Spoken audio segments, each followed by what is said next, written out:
श्री सेवक जी महाराज आज्ञा करते हैं, गुरु गोविंद न भेद कराही। गुरु में और गोविंद में अगर कोई भेद करता है तो वो उस परम तत्व को प्राप्त करने में असमर्थ रहता है, उसे बहुत कठिनाई पड़ती है। गुरु और गोविंद ये दो तत्व नहीं है, ये एक ही तत्व है। जैसे श्री गुरुदेव भगवान हैं, ऐसे ही श्री ठाकुर जी महाराज हैं, ऐसे ही भगवान हैं। भगवान ही जब कृपा करते हैं तब गुरु रूप में प्रकट होकर के हम जैसे जीवों का कल्याण करने के लिए हमारे समक्ष प्रकट होते हैं। वही भगवान और कोई नहीं, वही प्रभु जिनकी उपासना के लिए उपासक इस मार्ग में आता है, वही प्रभु गुरु के रूप में इस मार्ग पर चलाने के लिए आते हैं। कैसा भगवान का दुलार है, कैसा भगवान का वात्सल्य है, वह जानते हैं कि कोई भी जीव मेरे तक नहीं पहुंच सकता। किसी भी जीव की, किसी भी मनुष्य की इतनी सामर्थ्य नहीं है कि वह पहुंच सके मुझ तक, लेकिन वो अत्यंत करुणा करके अपने तक बुलाने के लिए, जीवों को अपना शरणागत बनाने के लिए, अपने धाम में बुलाने के लिए वह कृपा करते हैं और गुरु रूप में प्रकट होते हैं। गुरु रूप में आते हैं, अंगीकार करते हैं, अपना निज जन बनाते हैं, संसार की आसक्ति को छुड़ा करके प्रभु के चरणों में आसक्ति करवाते हैं और फिर अपने धाम ले जाते हैं। वही प्रभु, वही गुरु रूप में आते हैं और कोई दूसरा नहीं है। अगर हम इस बात को स्वीकार नहीं करेंगे, अगर हम गुरु और गोविंद में भेद करेंगे तो समर्पण का होना अत्यंत कठिन है। समर्पण पूर्ण नहीं हो पाएगा अगर हम भेद करेंगे तो। क्यों नहीं हो पाएगा? बटा रहेगा कि ये तो गुरुदेव हैं और भगवान अन्य है, या भगवान अन्य है गुरुदेव अन्य है। ऐसी जब तक भावना रहेगी तब तक ना पूर्ण रूपेण उधर समर्पित हो पाएंगे उस स्वरूप में, न पूर्ण रूपेण इधर समर्पित हो पाएंगे। पूर्ण रूपेण समर्पण होने से बात बनती है। गुरु के चरणों में पूर्ण समर्पित हो गए तो बात बन गई। गुरु का स्वरूप क्या है? नाम मंत्र। ये जो गुरुदेव ने नाम प्रदान किया, गुरुदेव ने जो मंत्र प्रदान किया, ये गुरुदेव का ही स्वरूप है।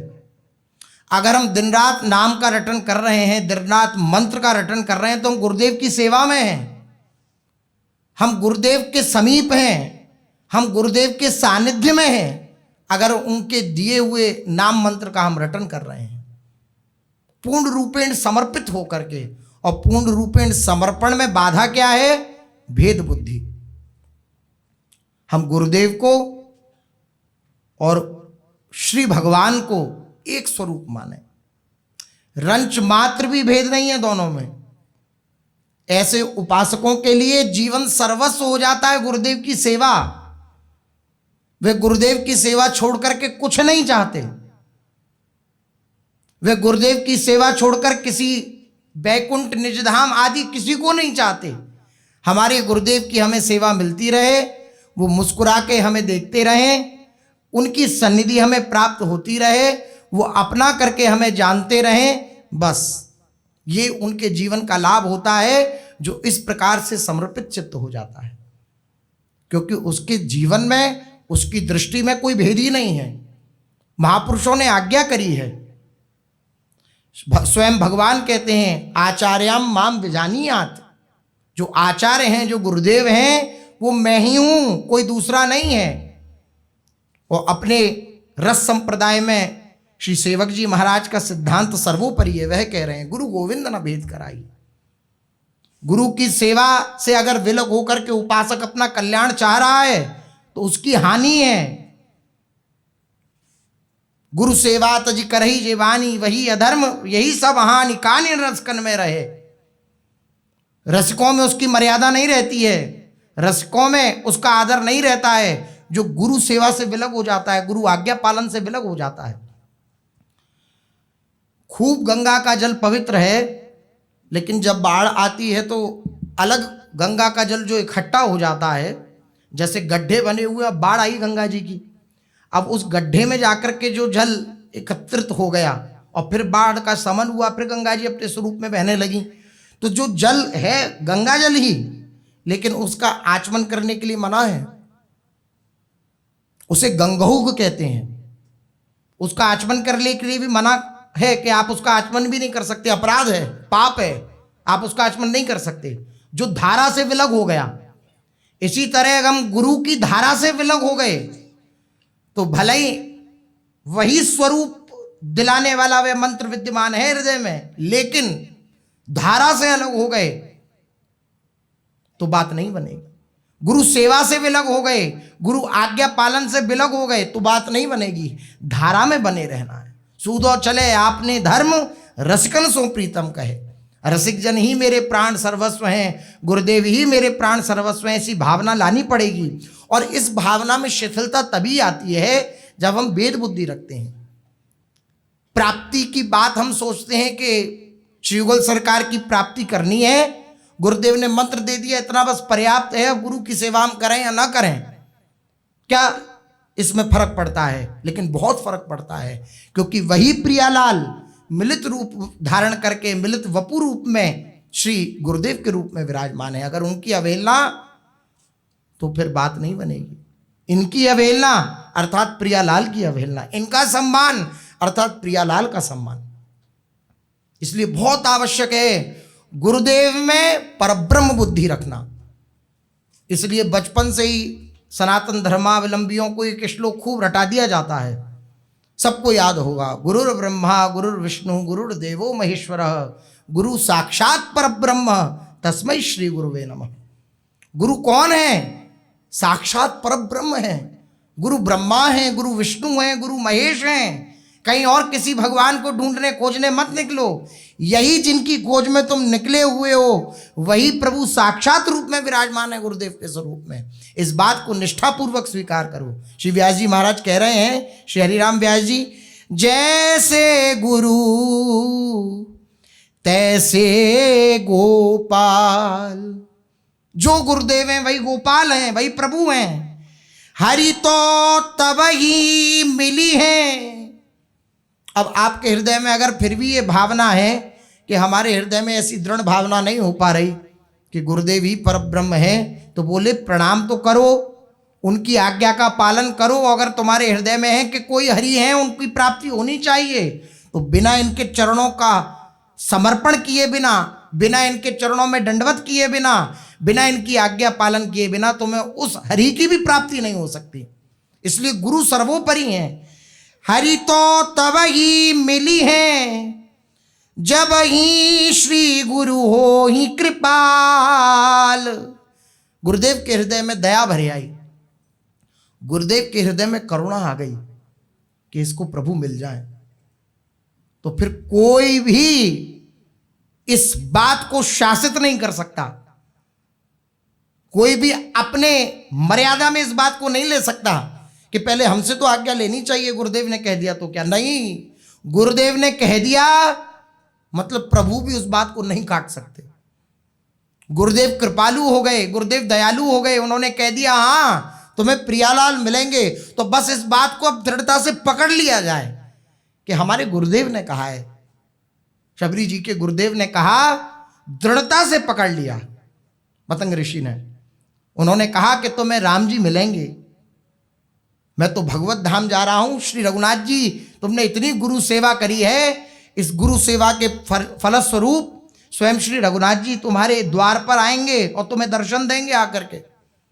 गुरु वचनों पर विश्वास, और कितने वर्षों तक प्रमाण मिलता है कि कई सौ वर्षों तक श्री शबरी जी ने इंतजार किया, प्रतीक्षा करी, गुरु वचनों से डिगी नहीं। ये अविश्वास हृदय में नहीं आया कि पता नहीं गुरुदेव जाते जाते कहीं मुझे सांत्वना देने के लिए तो ये बात नहीं कह दी, ऐसी बात उनके हृदय में नहीं आई। बिल्कुल जैसा का तैसा वचनों को स्वीकार किया, और फल क्या हुआ? श्री रघुनाथ जी आए, रोज प्रतीक्षा करती हैं, रोज बुहारी लगाती हैं, फूलों के पावड़े बनाती हैं, रोज फल चुन के रखती हैं, रघुनाथ जी आएंगे तो उन्हें पवाऊंगी। और श्री रघुनाथ जी आए और निहाल कर दिया। उसी समय श्री रघुनाथ जी के सामने परमधाम श्री शबरी जी चली गई। गुरु वचनों का प्रताप, गुरु वचनों का आश्रय, गुरु वचनों पर दृढ़ विश्वास। हमारे गुरुदेव ने कह दिया हमें प्रियालाल मिलेंगे तो मिलेंगे। अब हमारी क्या योग्यता अयोग्यता ये वह जाने। उन्होंने कह दिया ना, बस हमारी बात बन गई। हमारी बात किससे बन गई? उनकी बात से हमारी बात बन गई। हमारी अपनी कोई बात नहीं है, अपनी कोई योग्यता नहीं है, लेकिन उनकी बात से हमारी बात बन गई। उन्होंने कह दिया बात की बात, तो बस हमारी बात बन गई।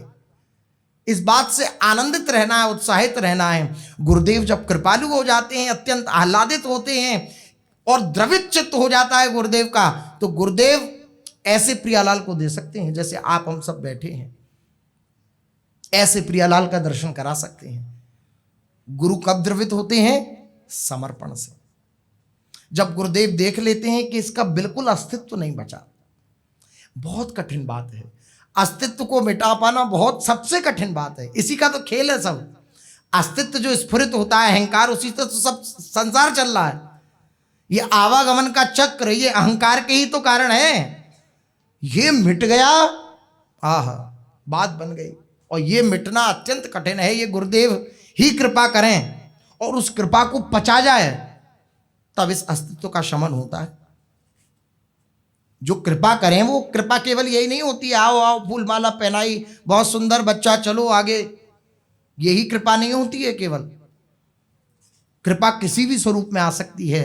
कृपा प्रतिकूल स्वरूप में भी आ सकती है। आपकी मानी हुई प्रतिकूलता, वहां से प्रतिकूलता नहीं हो सकती, ना कभी हुई है ना होगी। हमारी मानी हुई, हमने जो मान्यता रख रखी है कि ये चीज हमारी प्रतिकूल है, तो हमारी मानी हुई प्रतिकूलता हमें मिल जाए, उसको पचा जाए, उसको सहन कर जाए, तो क्या होता है? गुरुदेव द्रवित हो जाते हैं और कह रहे हैं हरि तो तब ही मिली हैं जब ही श्री गुरु हुए कृपाल। गुरुदेव कृपालु हो गए, गुरुदेव दयालु हो गए, द्रवित हो गया उनका हृदय, तो हरि मिल गए, भगवान मिल गए। और इस निष्ठा के द्वारा, समर्पित चित्त के द्वारा चल पाना बहुत कठिन होता है। जो चल जाए वो निहाल हो जाता है। ऐसे ही एक महापुरुष हैं श्री गरीबदास जी। गरीबदास जी उनका नाम है। इनके गुरुदेव संतदास काठिया जी महाराज, रामदास काठिया बाबा, इनके शिष्य श्री संतदास काठिया जी थे। वृंदावन में एक बहुत सिद्ध संत थे, निम्बार्क संप्रदाय के थे, पूज्य प्रातस्मरणीय श्री रामदास काठिया बाबा जी महाराज। सिद्ध पुरुष थे, भगवत साक्षात्कार किए हुए संपन्न महापुरुष थे, सिद्धि प्राप्त थी और सिद्ध महापुरुष थे। और सिद्ध महापुरुषों की एक अलग पकड़ाई होती है, मतलब उन्हें किसी का भय तो रहता नहीं। क्यों नहीं रहता? क्योंकि सर्वोपरि जो श्री रघुनाथ जी हैं, जो भगवान हैं, वो उनके अपने हैं, तो किसी का दबाव नहीं रहता उन महापुरुषों के ऊपर। वो स्वच्छंद होते हैं प्रभु के स्मरण में, फक्कड़ होते हैं, जिन्हें परमहंस स्थिति का महापुरुष कहा जाता है। ऐसे ही परम स्थिति के महापुरुष थे श्री रामदास काठिया बाबा। बाबा बड़े अवधूत, बड़े फक्कड़, उनके इतने चमत्कार हुए कि बहुत मोटी पोथी उनके चरित्र की है। विलक्षण जीवन उनका। संतदास काठिया बाबा जो पहले वकील थे, तो श्री रामदास काठिया बाबा गए और आकाश मार्ग से जाकर के छत पर सो रहे थे ये संतदास काठिया बाबा। वहां जाकर के उन्होंने उपदेश किया, भजन का उपदेश किया, जगा करके उन्हें संत आकाश मार्ग से गए। ऐसे सिद्ध महापुरुष थे, अलौकिक महापुरुष। तो वे वकील थे। वकील बाबू जब शिष्य बनने आए, जब वो उपदेश सुना तो आए कि कहाँ संत की खोज करते हुए आए, तो देखा बाबा वृक्ष के नीचे बैठे हैं, त्यागी तपस्वी, धुनी लगाए हुए, और दिव्य लीला चल रही है। बाबा धुनी पर बैठे हैं, कभी कोई गलती करता तो डांट फटकार मारते। वो उन्हीं का दर्शन करने आए जो आकाश मार्ग से आए थे उन्हें उपदेश देने। तो रामदास बाबा का दर्शन करने के लिए आए और देखा स्वरूप तो ऐसा विलक्षण स्वरूप उनका कि जो सामने आ जाए उसको डांटना, फटकारना, और कई बार तो प्रहार कर देना। महापुरुषों की स्थिति एक अलग होती है।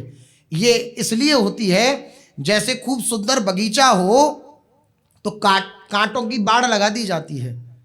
ऐसी महापुरुषों के जीवन में अगर ऐसी कोई प्रतिकूल लीला दिखे तो समझो कि भगवान ने अपने सुंदर जो बगीचे में खेल रहे हैं तो कांटों की बाढ़ लगा दी है, ताकि कोई सहज में अंदर ना पहुंच पाए।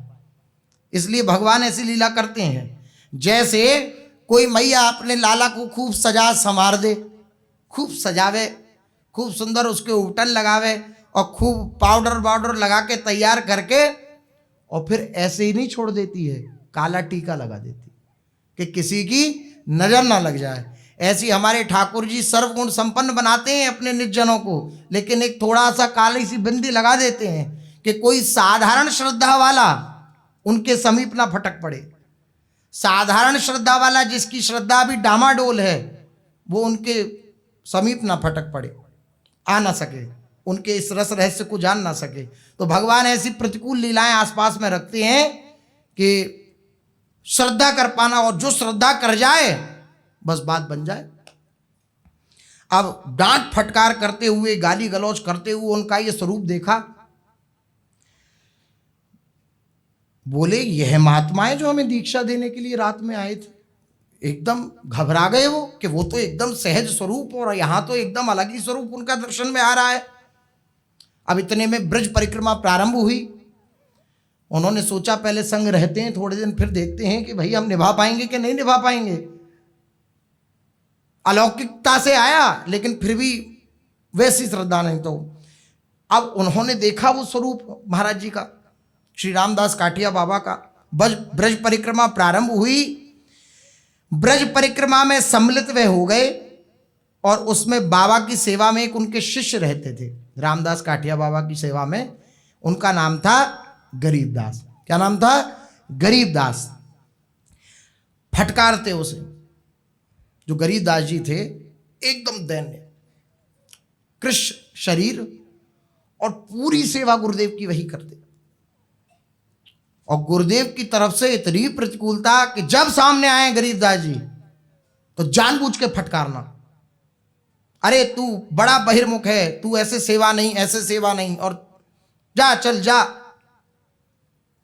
वो दैन्यता से बस स्वीकार करते रहते उस डांट को।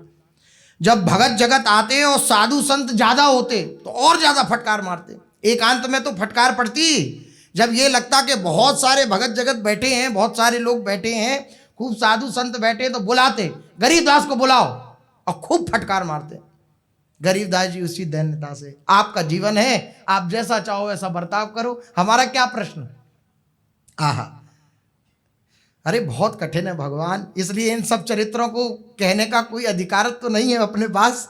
बस ये है कि महापुरुषों की वाणियां तो कही जा रही है, अन्यथा ऐसा सामर्थ्य किसी भाग्यशाली शिष्य के हृदय में प्रकट होता है।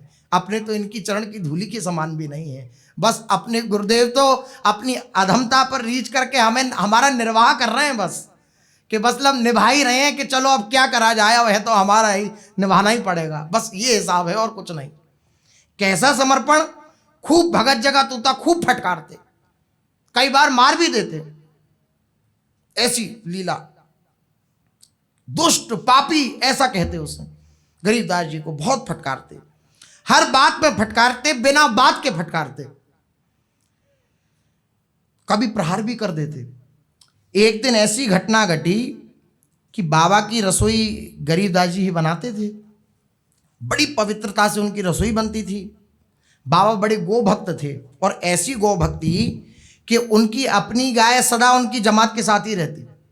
कहीं गाय मिले न मिले, अपनी गाय साथ में रहती। उसी गाय के गोबर से उनकी रसोई आदि लीपी जाती और तब जाकर के उनका अमनिया बनता भोग ठाकुर जी के लिए, तब वे पाते। उसी गाय का वे दूध लेते। 84 परिक्रमा में भी, 84 कोस की परिक्रमा में भी गाय लेके चलते। बाबा कुंभ में भी गाय लेके जाते। ऐसी गाय के प्रति निष्ठा, गौ के सेवा के प्रति। ब्रजविद महासंत थे, तो उनकी जहां रसोई बनती तो छत को टाट से घेर दिया जाता, ऊपर से त्रिपाल से, और नीचे लेप करके, और कोई भी कहीं कोई भी व्यक्ति उसमें प्रवेश नहीं कर सकता है। गरीबदास जी जो बनाते हैं बस वही प्रवेश कर सकते हैं, चारों तरफ से वो बना दी गई, कोई अंदर प्रवेश नहीं कर सकता।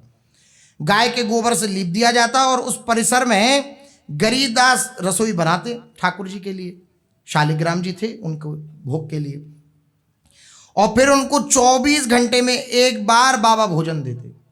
गरीबदास जी को पूरी सेवा करते और गरीबदास जी को 24 घंटे में एक बार भोजन देते, 2 बार 3 बार भोजन नहीं देते।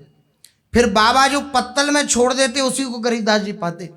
अब उनकी भी ऐसी निष्ठा गुरुदेव के प्रति कि बाबा रामदास बाबा जो पा लेते, पाने से जो छोड़ देते उच्छिष्ट अपना, बस उसे ही ग्रहण करते। आप सोचिए छोड़ने में कितना छोड़ते होंगे, तो वो पूरा 24 घंटे में बस उतना उच्छिष्ट ही पाना, ऐसी निष्ठा गुरुदेव के प्रति। अलग से कोई परोस करके सामग्री अलग अलग के ये भी लो ऐसा कुछ नहीं, अलग से कुछ परोसा नहीं, जो गुरुदेव छोड़ देते बस वही पाते। तो बाबा थे। कई बार तो बहुत इतना कम छोड़ते कि उनका बेचारों का पेट भी नहीं भर पाता, अलग से लेते नहीं थे।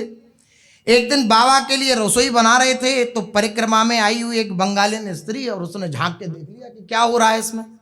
टाट लगा हुआ था ऊपर से और इधर, और बंगाल की स्त्री, तो अब ऐसे परिक्रमा में जब रास्ते में लगा होगा तो लगता ही है कि भाई क्या हो रहा है अंदर। तो उसने झांक के देख लिया। बाबा ने ये बात देख ली कि वो स्त्री झांक करके अंदर देख रही है टाट के अंदर क्या है।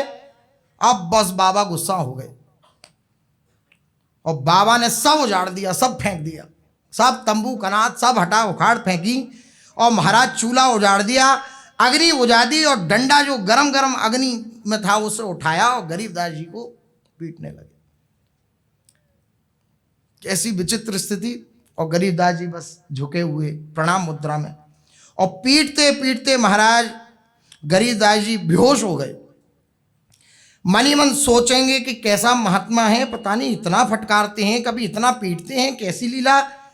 अब पीट के चले गए बाबा, सामने कपड़ा डाल के अपने भजन करने लगे। सामने जाके और कपड़ा डाला अपने भजन करने लगे। निरपेक्ष महात्मा, परमहंस महात्मा।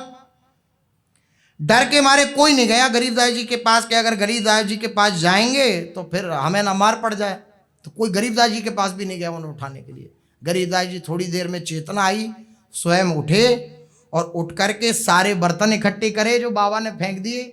सब बर्तनों को इकट्ठा किया, बर्तनों को इकट्ठा करके उनको साफ किया, फिर दोबारा से गोबर से लीपा पूरी जगह, फिर चूल्हा को लीपा, फिर लकड़ियाँ लाए, लकड़ियों से चूल्हा जलाया, और फिर रसोई बनाई, ठाकुर जी को भोग लगाया। इस सब करने में 2 घंटे लग गए। तो अब फिर भोग धरा करके फिर गुरुदेव के सामने गए, और गुरुदेव के सामने भोग लेके गए। तुरंत महाराज पाने बैठ गए, पाया पूरी थाल पा गए। अभी पीटा है गरीबदास जी को, सब लीला करी है, पूरा उन्होंने बेचारों ने बनाया, लेकिन एक किनका भी नहीं छोड़ा उनके लिए, सब पा गए। बोले लाओ जल लेके आओ, जल लिया और थाली में जल से, और अपने जय श्री राधे। रोज तो गुरु महाराज कुछ प्रसाद छोड़ देते, लेकिन आज पत्तल में एक कण भी नहीं छोड़ा, सब खा गए। रात्रि का समय आया, सत्य घटनाएं एकदम, ये कोई ऐसी मनोकल्पित ये नहीं कि कोई कहानी लिख दी हो, सत्य घटना। रात्रि का समय आया, बाबा लेटे थे, तो गरीबदास जी रोज चरण सेवा करते थे। गरम करके कटोरी में घी लेकर के गए और गुरुदेव के चरणों के तलों को सहलाने लगे। थोड़ी देर सहलाते रहे तो एकदम गरीबदास जी की आंखों से आंसू बहने निकले, और वो आंसू की बूंद, अब रो नहीं रहे हैं, मतलब एकदम आवाज करेंगे गुरुदेव को कष्ट होगा, क्यों रो रहा है, किस लिए रो रहा है, लेकिन गलती से आंसू जो है वो चरणों में जा लगा श्री रामदास काठिया बाबा के। गरीबदास जी महाराज जी रो रहा है। जी महाराज जी, हमने डांटा, उसका बुरा लगा? नहीं महाराज जी। हमने तुम्हें मारा, उसका बुरा लगा? नहीं महाराज जी। हमारी फटकार सहन नहीं हुई लगता है? नहीं महाराज जी, सब सहन है। तो क्यों रोता है?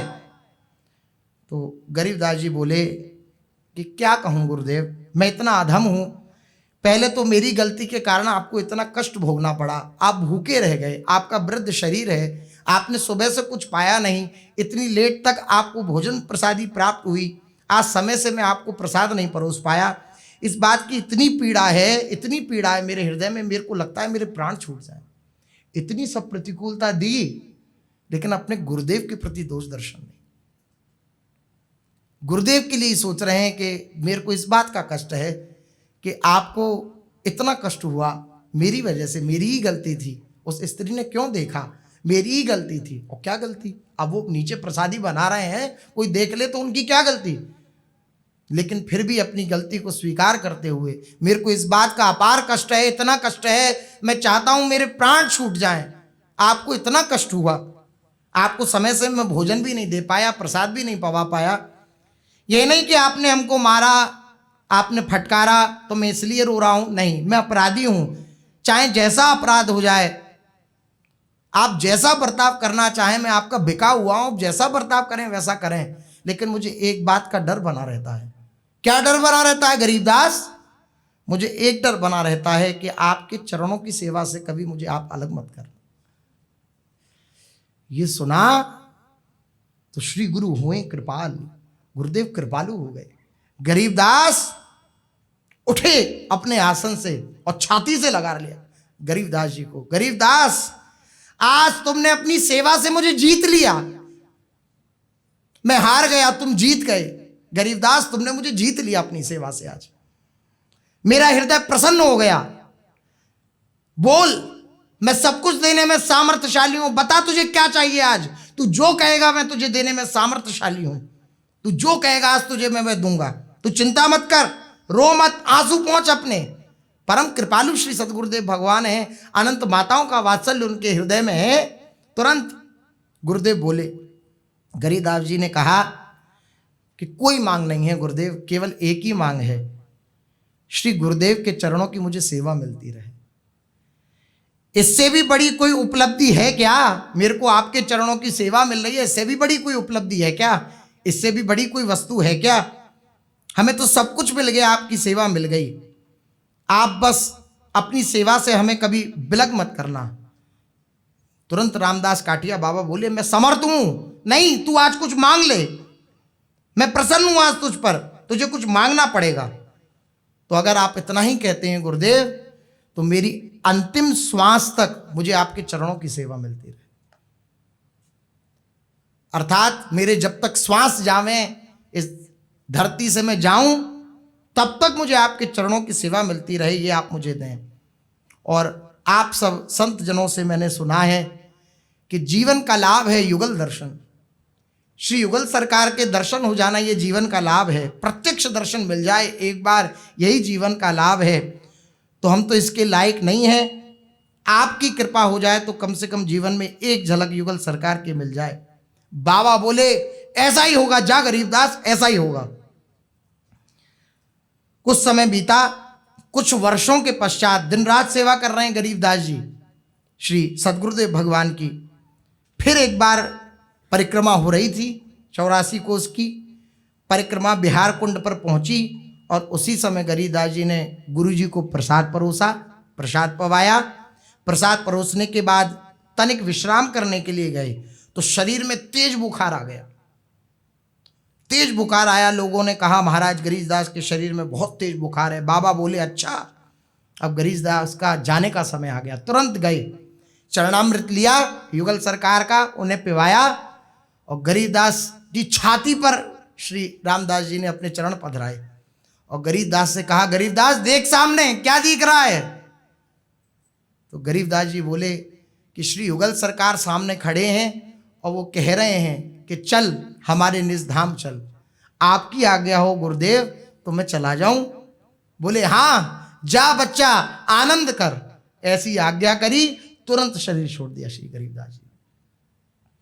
गुरुदेव कसौटी पर कसते हैं। गुरुदेव के प्रति ऐसा समर्पण होता है तो ऐसी दिव्य घटना घटित होती है, ऐसा चमत्कार घटित होता है।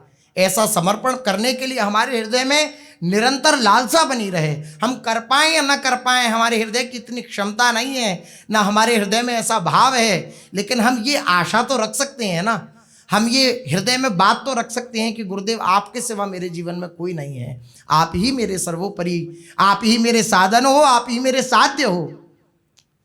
गुरुदेव के प्रति ऐसी निष्ठा तो हरि रीझ जाते हैं। हरि तो तब ही मिली है जब ही श्री गुरु हो ही कृपाल। जैसे गुरु तैसे गोपाल, गुरु रूठे गोपाल रूठी है, वृथा जातु है काल। एक पिता बिनु गनिका सुत को, कौन करे प्रतिपाल। जैसे गुरु तैसे गोपाल। गुरुदेव रूठ जाएं तो गोपाल भी रूठ जाते हैं, भगवान भी रूठ जाते हैं। गोपाल अगर रूठ जाएं, भगवान अगर रूठ जाएं तो गुरुदेव मना सकते हैं। गुरुदेव के पास वह सामर्थ्य है कि वे हमारा पक्ष लेकर के हमारी सुनवाई कर सकते हैं प्रभु के आगे। लेकिन अगर गुरुदेव रूठ जाएं तो प्रभु की इतनी सामर्थ्य नहीं है कि वो अंगीकार कर लें। ये मर्यादा उन्हीं के द्वारा स्थापित है, ये उन्हीं के द्वारा स्थापित मर्यादा है। देखिए, अपने जीवन में जब इस धराधाम पर प्रकट लीला करने के लिए श्री रघुनाथ जी और श्री कृष्णचंद्र जी आए तो उन्होंने भी इस गुरु मर्यादा का अतिक्रमण नहीं किया, इस मर्यादा का पालन किया। सांदीपनी ऋषि के आश्रम में श्री कृष्ण गए और श्री रघुनाथ जी वशिष्ठ आदि ऋषियों के आश्रम में गए। तो ये मर्यादा का पालन स्वयं रघुनाथ जी कर रहे हैं, स्वयं भगवान कर रहे हैं, स्वयं श्री कृष्णचंद्र जी कर रहे हैं। इसलिए इस मर्यादा का अतिक्रमण कोई नहीं कर सकता। बिना गुरु के प्रसन्न हुए भगवान प्रसन्न नहीं होते। ज्यों रज बिनु रजपूत कपत जिए, देखत रण को चाल। ऐसे ही गुरु के विमुख शिष्य को जम करी है बेहाल। जैसे कोई बहुत बड़ा राजपूत हो लेकिन उसके जीवन में वीरता ना हो, बल ना हो, और सामने से जब सेना आ रही हो तो क्या होगी उसकी हालत। उसके वीरता ना हो, शरीर में बल ना हो, वीर्य रस ना हो, तो फिर कैसे वह उसकी सामना कर पाएगा उस सेना का। ऐसी काम क्रोध लोभ आदि की फौज आती है तो जब तक ये गुरु मंत्र से ये वीरता प्राप्त नहीं होती जीवन में, तब तक उसका सामना कैसे कर पाएगा। गुरु वचनों में ही वह बल होता है कि ये सारी काम क्रोध आदि की जो ये सेना है इस सब का नाश करके और प्रभु की प्राप्ति करा दे। गुरु वचनों की सामर्थ्य होती है, गुरु प्रदत्त मंत्र की सामर्थ्य होती है। इसलिए ज्यों रज बिनु रजपूत कपत जी है, देखत रन को चाल। ऐसे ही गुरु के विमुख शिष्य को जम करी हैं बेहाल। अगर गुरु से विमुख है, गुरुदेव जिसके जीवन में नहीं है, तो यमराज उसको बेहाल कर देते हैं। और जिसके जीवन में गुरु प्रदत्त नाम मंत्र है तो यमराज या यमराज के दूत उसका स्पर्श नहीं कर सकते। गुरुदेव की शरण में आ गए, हमारा नया जीवन हो गया, नया जन्म हो गया। अब यमराज की या यमराज के दूतों की ताकत नहीं है कि हमारे गले में कंठी है गुरु प्रदत्त, मस्तक पर तिलक है, यमराज के पार्षद हमें छू सकें, ऐसी उनकी सामर्थ्य नहीं है। अब नरक में जाने वाला जो प्रावधान है वो अब कभी नहीं बनेगा। केवल और केवल श्री युगल सरकार की सनिधि प्राप्त होगी। और जिनके जीवन में गुरु नहीं है तो व्यास जी कह रहे हैं जम करी हैं बेहाल। यमराज खूब डंडा मार के उनको बेहाल कर देते हैं। सत्संगति गुरु की सेवा करी, सुपचही करत निहाल। व्यासदास खीजिए गुरु जुग जुग, मिटत नहीं उरसाल। जैसे गुरु तैसे गोपाल। सत्संगति, संतों का संग और गुरुदेव की सेवा, ये जो करता है तो कैसा भी अधम कोई हो वो निहाल हो जाएगा। वो अपने जीवन का लाभ ले लेगा, वो प्रभु की प्राप्ति कर लेगा। व्यासदास खींचिए गुरु जुग जुग, मिटत नहीं उरसाल। और गुरुदेव अगर खींच गए, रुष्ट हो गए, तो जन्म जन्म तक, जुग जुग तक इस साल को मिटाने वाला, इस कष्ट को मिटाने वाला कोई और नहीं है। गुरुदेव की सेवा। कभी ये भावना ना है कि गुरुदेव हमको बहुत प्यार करते हैं, हमें तो करते ही नहीं। हमेशा ये भाव रहना चाहिए कि हमारी इतनी योग्यता नहीं है कि हमें गुरुदेव इतना प्यार करें। जिनको वे प्यार कर रहे हैं प्रगट में भी उनका समर्पण उतना है। ये सब कृपा करें तो हमारा भी समर्पण वैसा हो जाए, गुरुदेव का कृपा प्रसाद हमें भी मिले। ऐसा नहीं है, गुरुदेव के जीवन में कभी ऐसा नहीं होता है कि वो किसी पर पक्षपात करते हों कि हम इस अमुक शिष्य से ज़्यादा प्यार करते हैं, अमुक से ज़्यादा प्यार करते हैं। शिष्य को कम ज़्यादा अगर अनुभव हो रहा है तो समर्पण की कमी के कारण, अन्यथा दूर रहते हुए भी समर्पण पुष्ट है, गुरुदेव के सिवा मेरा कोई नहीं। तो इस समर्पण से ये लाभ होगा कि प्रति क्षण उसको अनुभव में आएगा कि गुरुदेव केवल मुझसे प्यार करते हैं, मेरे से बहुत प्यार करते हैं, अत्यंत प्यार करते हैं। ऐसी भावना नहीं आनी चाहिए। ऐसी भावना समर्पण के कारण दिख सकती है। किसी शिष्य का समर्पण जोरदार है तो ऐसा दूसरे वाले को समझ में आ सकता है कि गुरुदेव उससे ज़्यादा प्यार करते हैं, वरना ऐसा है नहीं। गुरुदेव सबके लिए समान भाव रखते हैं। समर्पण ही पक्षपात पैदा कर देता है। सेवा में सेव्य को अधीन करने की क्षमता होती है। जो सेवा में होता है वो अपने सेव्य को अधीन कर लेता है, अपने अधीन कर लेता है। ऐसे ही आदर्श गुरु सेवा के उदाहरण हैं छत्रपति शिवाजी महाराज। कैसी गुरु सेवा! और जन सोचते थे कि छत्रपति शिवाजी से गुरुजी बहुत प्यार करते हैं, हमें तो प्यार करते ही नहीं।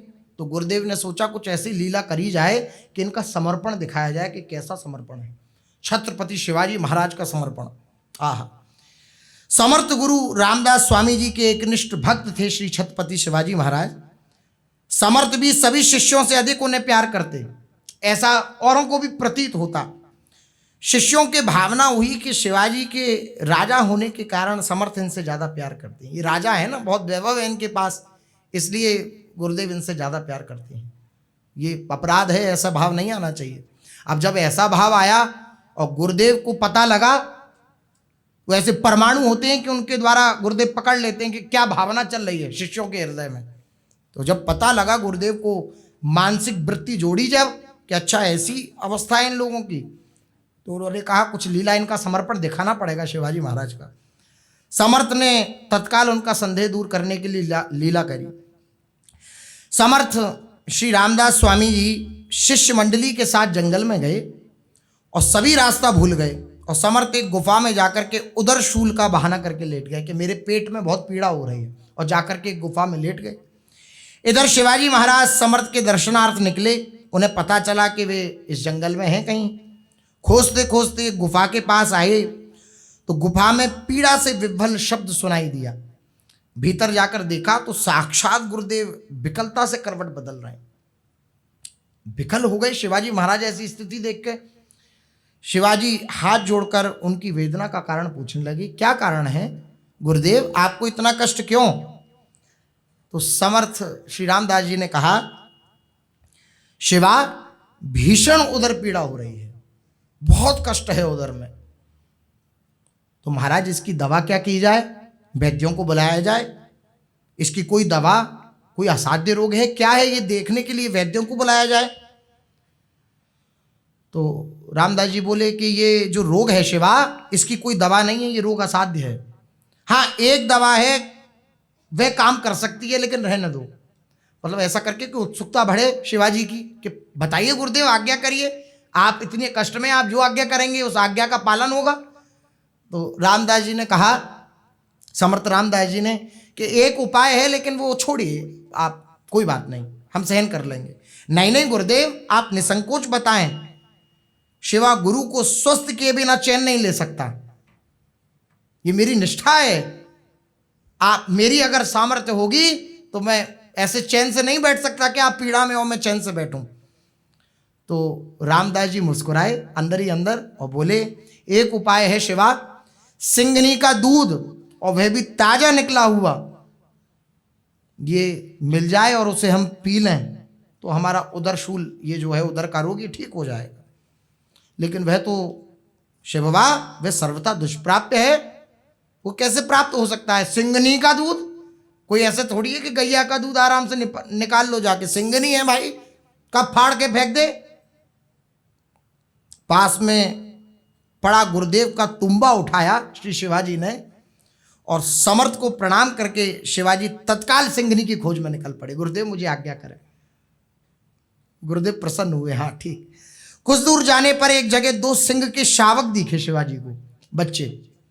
तो सोचा के जब बालक यहाँ पे हैं तो माँ भी इनकी यहीं कहीं होगी, तो वहीं बैठ गए। यहीं इनकी माता आएगी, इस उद्देश्य से वहीं बैठ गए। संयोग से सिंघनी आ गई।